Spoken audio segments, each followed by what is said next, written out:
Good morning mga badi, mga amigo, mga katribo. Pari lang tayo nagpapawis para hindi magka-high blood, tanggal taba. So kagabi, nasabay din yung manok eh. Kagabi, maraming mga comment tayo na nabasa. So yung mga comment na yun, mga frequently asked questions, meron tayong mga uploaded, ando na naman yung manok. Meron na tayong mga uploaded videos regarding doon. Pero sa ngayon, so sagutin pa rin natin regarding age. So may mga nagtatanong doon kung ano naman ang manok. Pwede ba yung 29 years old? So sa age qualifications, ang qualification natin is at least 18 years old and not a day older than 26 years old upon taking. So over age na talaga yung mag 26 and 1 day. So dapat mag 26 ka within taking. So ang pizza ngayon 12. Kung ngayon yung taking, dapat ngayon ka mag 26 para hindi ka over age. So ganun lang yun. At meron ding nagtatanong kung pwede ba yung grade 10 mag-take ng APSAT. So doon naman sa doon naman ang manok. Qualifications for educational attainment para maka-exam ng APSAT. At least 72 units or senior high school K-12 graduate. So dapat graduate ka ng K-12. Bruh.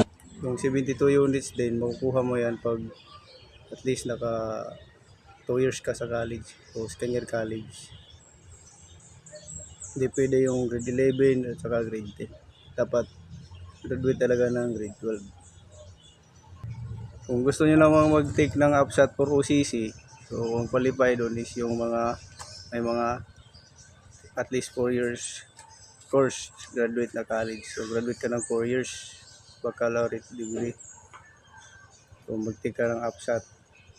Ang schedule ng APSAT natin is every Monday and Tuesday and Saturday. Monday, Tuesday, and Saturday APSAT for OCC. For APSAT CSC sa candidate soldier is every Wednesday and Thursday. So yun. So mag-start ang exam is 7 AM. Yung mga gustong mag-exam, mag-register kayo online. So after nyo mag-register online para sa APSAT, mag-proceed na kayo dito sa Mindanao, dito sa Aro, Mindanao, sa Camp Evangelista, Barangay Patag, Cagayan de Oro City. Dito kayo magpunta. Yung mga taga Visayas, doon sa Aro Visayas, sa Camp Lapu-Lapu sa Cebu. Then yung sa Luzon, doon sa Aro Luzon. Doon sa Fort Bonifacio. Yun.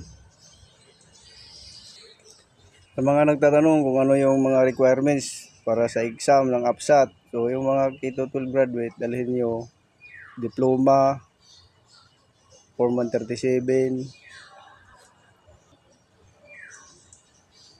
PSA issued birth certificate, any government valid ID, any government issued ID. So kung yung mga college is magdagdag ng TOR. So for APSAT OCC, diploma, TOR, PSA birth certificate, tapos any government issued ID.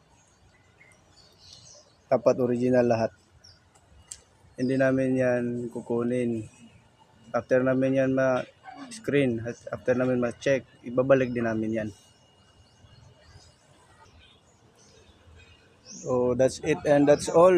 Kung may karagdagang tanong, i-comment na lang sa comment section. Good morning. God bless. Thank you.